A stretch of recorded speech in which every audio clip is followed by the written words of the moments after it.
अस्सलाम वालेकुम वीवर की हाल चाल है? ठीक ठाक हो? सेहत भी ठीक है। मैं मियाँ सलीम, तुम देख रहे हो मेरे यूट्यूब चैनल पंजाबी लोग। वीवर अज असी मौजूद हाँ जनाब कारी अब्दुल रहमान साहब के नाल जनाब इन्हों के जामिया शरीफिया तालीमुल कुरान मदरसा है। तो ये तुहानू ना दिखाने ये काम शम भी हो रहा, कुछ काम की रिक्वायरमेंट है। तो इंशाअल्लाह तुहानू विजिट कराने कारी साहब साहब। कारी साहब की हाल है जी? ठीक हो? सही है। कारी साहब यह मदरसा जो तुम चला रहे हो माशाअल्लाह बड़ी खुशी तुहानू मिल के। ਤੇ ਤੁਸੀਂ ਕੀ ਕੰਮ ਹੋ ਰਿਹਾ ਅੱਜ ਕੱਲ੍ਹ ਇੱਥੇ ਕਿੰਨਾ ਕੁ ਜਾਰੀ ਹੈ? ਕੀ ਕੰਮ ਹੋ ਰਿਹਾ ਜੀ? ਰੰਗ ਦਾ ਹੋ ਰਿਹਾ ਵਾ, ਪੇਂਟ ਹੋ ਰਿਹਾ। ਅੱਛਾ, ਤਕਰੀਬਨ 3 ਹਫ਼ਤੇ ਹੋ ਚੁੱਕੇ। ਅੱਛਾ, ਰੰਗ ਦਾ ਕੰਮ ਸ਼ੁਰੂ ਹੋਇਆ। ਅੱਛਾ ਅੱਛਾ, ਹਫ਼ਤਾ ਇੱਕ ਹੋਰ ਲੱਗ ਜਾਣਾ। ਚਲੋ ਆਓ ਜੀ, ਸਾਨੂੰ ਹੁਣ ਤੁਸੀਂ ਦਿਖਾਓ ਕਿਹੜਾ ਕਿਹੜਾ ਕੰਮ ਹੋ ਗਿਆ ਤੇ ਕਿਹੜਾ ਰਹਿ ਗਿਆ। ਤੇ ਆਓ ਜੀ ਨਾਲੇ ਅਸੀਂ ਵੀਡੀਓ ਬਣਾਉਣੇ ਵਗੈਰਾ ਦੇਖ ਲੈਂਦੇ ਹਾਂ।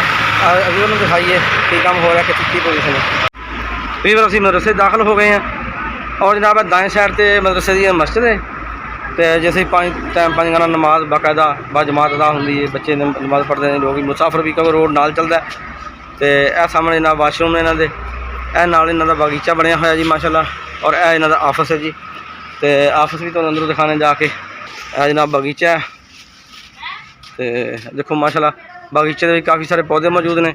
खजूर भी है, अनार भी है, अनारों के फुल लगे हुए हैं काफ़ी अनार। और अंब भी जनाब शतूत है। तो माशाल्लाह बहुत सारे पौधे हैं, जामुन भी मौजूद है। तो फुल भी लगे हुए हैं इस टाइम माशाल्लाह। काफ़ी खूबसूरत बगीचा बनाया हुआ। तो हुण इन्होंने दफ्तर चलते हैं जी। यह जनाब दफ्तर जा गए हैं। यह जनाब उस्ताद दफ्तर इन्हों का। तो कारी अब्दुल रहमान साहब जनाब इन्हों के कारी अदील साहब ने। तो इंतजामिया इन्हों के यह दफ्तर है जनाब। ये वाइट वाश हो चुके हैं। यह देखो तुम छत नज़र आ रही है। तो माशाल्लाह काफ़ी अच्छा खूबसूरत काम हो गया। तो AC भी मौजूद है जी ऑफिस। तो यह देखो जी हुण चलने जी बाहर अगे इन्हों का जिथे बच्चे पढ़ते हैं। बाकी काम हो रहा उस साइड पर। अच्छा यह जनाब कारी साहब का इन्हों का मेहमान खाना है। तो कोई मेहमान आवे तो जनाब इतने ठहरने भी हजे फिलहाल काम हो रहा है। इतने भी काम हो गया, वाइट वाश तकरीबन हो गया वा, कंप्लीट हो गया। तो माशाल्लाह ज़बरदस्त काम होया जी। तो बाकी काम वाली टीम भी लगी, तुहानू भी मुलाकात कराने। यह जनाब अच्छा काम होया, बेहतरीन ज़बरदस्त हो गया जी। डॉक्टर साहब इस कमरे होर कोई काम होना रहा बाकी अजे? अच्छा जी चलो। अच्छा अच्छा, वो पेंट करते काम वो इतने रैश उन्होंने दी हुई रैश, क्योंकि मेहमान खाना है ना, गैस्ट रूम भी यही है। अच्छा अच्छा ठीक हो गया जी। चलो जी हुण अगे चल रहे हैं। यह जनाब बरामदा जी। बरामदे की छत जी हो गई है माशाल्लाह। देखो जी ज़बरदस्त हो गई बरामदे की छत। देखो जी अभी छत हो गई बरामदे की। बरामदा जी ये ਅਸੀਂ बरामदे जो बाहर आ रहे हैं। यह जनाब इन्होंने कोल 2 जिन्होंने भड़ोला कहते हैं, ये 2 गंदम के भरते हैं तो बच्चों वास्ते। इस कर सकते काल साल वास्ते गुजारा हो जाता है 2 भड़ोले ना? नहीं 2 तो ज़्यादा है, 100 मन आता वा। अच्छा खर्चा होगा 150 मन। अच्छा अच्छा 150 मन खर्चा ज़्यादा। अच्छा गंदम खत्म हो गई है, हुण तो खाली हो गया। ठीक है जी। अच्छा जी यह जनाब देखते हैं इन्हों का समान पिया कारीगर का। हाँ ये गाल बने हम वाइट वाश जो करते हैं मटीरियल पिया इन्हों का। डब्बे मिलाते हैं, बाल्टियाँ डब्बे पे इन्हों के। यह सारा समान पिया जी, वो कम लगे ने अंदर पिछे ग्राउंड फ्लोर च। उन्होंने मिलते हैं जाके हम। यह जनाब कुरान हाल कायदातुल कुरान। ये बच्चे बह के पढ़ते हैं तो तालीम हासिल करते हैं। ये कुरान की तालीम भी और उस बाद इस टाइम मेरे लगी हुई है स्कूल की क्लास, क्योंकि नर्सरी तो मैट्रिक तक जी ना 10वीं तक तालीम भी कराते हैं, नाल कुरान पाक भी कराते हैं। डबल तालीम है इतने जनाब।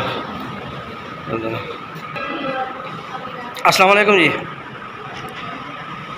उस्ताद जी तुम स्कूल का पढ़ाते हो? अच्छा माशाल्लाह की नाम जी अपना? मोहम्मद असलम। अच्छा असलम साहब बच्चे कैसा पढ़ते हैं स्कूल का? बच्चे मेहनत पढ़ते हैं? अच्छा जी अच्छा। कारी साहब किन्ने तो किन्ने तक तालीम होंगी इन्हों की? इन्हों का तालीम का निसाब की है, की हिसाब किताब है? हाँ जी मैट्रिक तक। अच्छा नाल कुरान पाक के नाल मैट्रिक भी फ्री कर तालीम है माशाल्लाह। तो उस तो बाद जी हुण क्लासा का टाइम इन्हों का की है? बच्चे हुण इस टाइम क्लास पढ़ रहे हैं? 10:30 बजे स्कूल क्लास। अच्छा अच्छा सुबह तो ला के 10:30 तक कुरान पाक, उस तो बाद स्कूल की क्लास होंगी इन्हों की। अच्छा अच्छा 1 घंटे क्लास ठीक। उस तो बाद रेस्ट होएगी फिर इन्हों की हुण जो कोई रोज़े है इस वास्ते तो फिर इस तो बाद फिर फजदी फिजर होएगी। अच्छा अच्छा अच्छा ठीक है ठीक हो गया जी ठीक है जी। कार साहब माशाल्लाह बड़ी खुशी हुई जी बच्चे पढ़ रहे हैं गुड।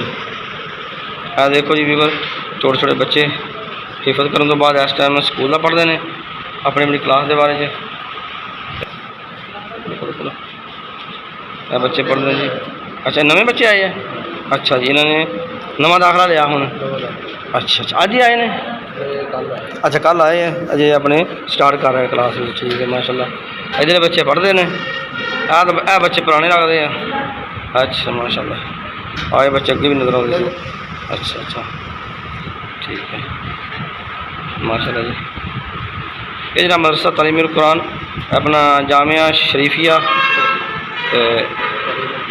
जामिया शरीफे तालीमुल कुरान ये सरफाज मोड़ के उत्ते जनाब वाक़या है सरफाज चौक तो जाना रोड कमारिया वीवर इतने जनाब बच्चे पढ़ते हैं तलीम हासिल करते हैं दीनी और दुनियावी तालीम तो अगर कोई भी इन्हों की कुछ भी अल्लाह की राह खर्च करना चाहते हो तो सब तो बेहतरीन सब तो अच्छा जरिया यही है।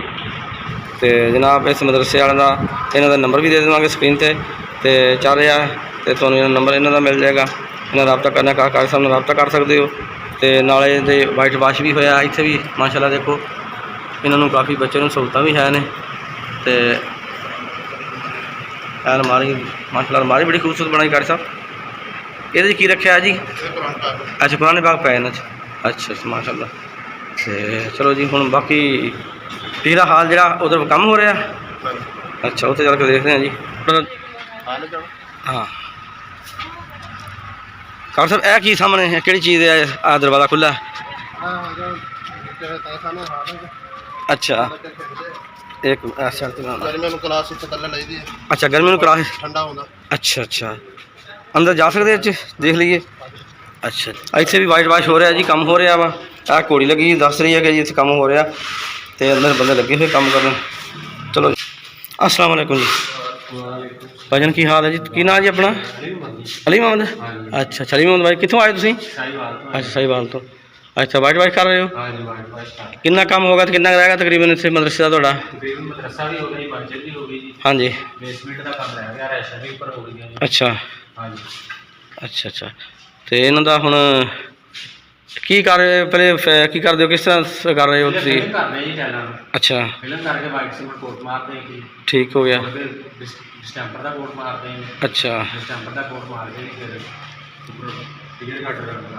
अच्छा अच्छा RTR गार्ड हजे इस तरह रेंदे करने वाले है ना अच्छा तो उधर पिछले हो गया देखे सी वो हो गए अच्छा हो गया माशाल्लाह अच्छे हो गए ज़बरदस्त जी माशाल्लाह अच्छा काम हो कर रहे हो तो ज़बरदस्त जी चलो तो ये भी थोड़ी अल्लाह के घर की खिदमत है जी एक तो अल्लाह ताला थोड़ी कबूल करे तो तुसी की नाम दस्सिया भाई अपना अली मोहम्मद भाई ये अपना किस हिसाब नाल तुसी काम मजदूरी शजदूरी कोई ज़्यादा नहीं लई अल्लाह के घर की गुंजाइश करके लैनी थी अच्छा अच्छा चलो अल्लाह ताला थोड़ा कबूल करे जी तो बाकी भी बार काम हो रहा जी थोड़े सामने तो इन्हों की अल्लाह के राह से खर्च करना चाहते हो हिस्सा पाना चाहते हो जनाब इन्हों मदरसे का नंबर भी तुम्हें सामने नज़र आ रहा तो बाकी मतलब अपना इन्हों का कारीगर जोड़े साढ़े इन्हों का नंबर भी तो स्क्रीन पर नज़र आएगा तो वह भी इन्हों रब्ता कर सकते हो कोई काम कराना हो तो माशाल्लाह बड़ा अच्छा काम करते हैं तो बाकी काम हो रहा तुम्हें अपडेट कर देवांगे नाल तो बहुत शुक्रिया जी अली मोहम्मद भाई अल्लाह हाफिज़ भी फिर जनाब ये काफ़ी बड़ा हाल है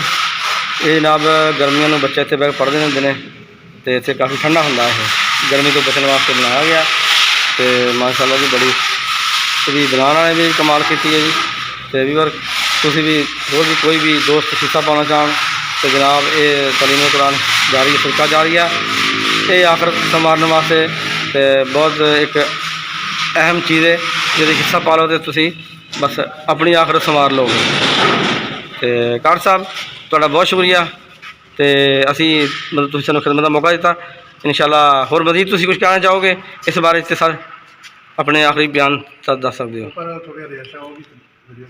अच्छा अच्छा चलो ऊपर भी चलते हैं जी आओ जी उत्ते चलते हैं जनाब रैश एरिया इत्थे ਇੱਥੇ ਸਿੰਗਲ ਬੱਚੇ ਰਹਿੰਦੇ ਨੇ ਜਾਂ ਫੈਮਿਲੀ ਵੀ ਰਹਿੰਦੀਆਂ, ਉਸਤਾਦ ਰਹਿੰਦੇ, ਕੌਣ ਰਹਿੰਦੇ ਇੱਥੇ, ਕੌਣ ਲੋਕ ਨੇ? ਪਿੱਛੇ ਸਾਡੀ ਰਿਹਾਇਸ਼ ਹੈ। ਅੱਛਾ, ਫੈਮਿਲੀ ਦੀ ਰਿਹਾਇਸ਼ ਆਪਣੀ ਕਾਰੀ ਸਾਹਿਬ ਦੇ ਉਸਤਾਦਾਂ ਦੀ। ਇੱਥੇ ਅੱਗੇ ਫਿਰ ਪਹਿਲਾਂ ਨਜ਼ੀਰ ਸਾਹਿਬ ਦੀ ਰਿਹਾਇਸ਼ ਸੀ। ਅੱਛਾ ਫਿਰ ਇੱਥੋਂ ਸ਼ਹਿਰ ਲੈ ਗਿਆ ਸੀ। ਅੱਛਾ ਅੱਛਾ ਇੱਕ ਆ ਫਿਰ ਅੱਛਾ ਬਾਕੀ ਸਮਾਨ ਦਾ ਸਟੋਰ ਰੱਖਿਆ ਹੈਗਾ। ਅੱਛਾ, ਮਤਲਬ ਸਟੋਰ ਹੋ ਗਿਆ। ਬਾਕੀ ਇਹ ਰਿਹਾਇਸ਼ ਕਿਹਦੀ ਹੈ? ਇਹ ਹੈਗਾ ਕਿਚਨ। ਅੱਛਾ, ਇਹ ਕਿਚਨ ਹੈ ਜੀ। ਅਰਜੀ ਤੌਰ ਤੇ ਬੱਚੇ ਨੇ ਬਿਸਤਰੇ ਵਗੈਰਾ ਰੱਖੇ ਹੋਏ। ਅੱਛਾ ਅੱਛਾ, ਇਹ ਹੈ ਜੀ ਇਹਨਾਂ ਦਾ ਬੱਚਿਆਂ ਦਾ ਕਿਚਨ ਹੈ ਜੀ। ਖਾਣਾ ਛਾਣਾ ਆਲੂ ਵੀ ਪੈਨ ਵਿੱਚ ਨਜ਼ਰ ਆ ਰਿਹਾ ਜੀ ਕਿਚਨ, ਤੇ ਬਿਸਤਰੇ ਵਗੈਰਾ ਬੱਚਿਆਂ ਦੇ ਵੈਸੇ ਰੱਖੇ ਨੇ ਇੱਥੇ। ਇਹ ਦੇਖੋ ਜੀ, ਵੀਰ ਇਹਦੀ ਵਾਈਟ ਵਾਸ਼ ਹੋ ਗਈ ਹੈ। ਇਹ ਛੱਤ ਨਜ਼ਰ ਆ ਰਹੀ ਤੁਹਾਨੂੰ, ਤੇ ਹਾਂ ਇਹ ਕਮਰੇ ਦੀ ਛੱਤ ਵੀ ਦੇਖ ਲਓ ਜੀ। हाँ ये भी 6 कमरे बरामदा। अच्छा माशाल्लाह 6 कमरे और बरामदा जी, 2 किचन वाश ते 2 किचन वाशरूम ने नाल, ते ऊपर भी सीढ़ी जा रही है इस साइड तो, ते बाकी जी अच्छा बस ये आगे आगे फैमिली एरिया जी। ते माशाल्लाह अच्छा खूबसूरत बनाया और मेहनत भी काफ़ी, तो हम चाह रहे तो जो दोस्त भी हिस्सा पाना चाहन जनाब और रब्ता कर सकते हैं। तो बहुत शुक्रिया जी उन्होंने जनाब। तो जिन्हें साढ़े चैनल सबसक्राइब नहीं किया अजे तक साढ़े चैनल सबसक्राइब कर लो, बैल आइकन प्रेस करके आल ते कर दियो। तो हम साढ़े नाल वीडियो इंशाल्लाह बड़ी मज़ेदार बन रही है, तो तुहानूं बड़ा मज़ा आएगा। वीवर हम असीं बाहर आ रहे वापस, तो गेट वाली साइड ते फिर देखो बगीचा कितना खूबसूरत है, तो बड़ा खूबसूरत दस फुल लगे हुए जी बच्चों वास्ते, बड़ी इंटरटेनमेंट है भी। तो वीवर तुहाडा बहुत शुक्रिया, तुसीं साडी वीडियो पूरी देखो, तो वीडियो देखने का बहुत शुक्रिया। तो साढ़े जनाब साढ़े चैनल सबसक्राइब कर लो, बैल आइकन प्रेस करके आल ते कर दो। और जनाब अज की वीडियो का एंड करते हैं, तो बहुत शुक्रिया। अल्लाह हाफिज़।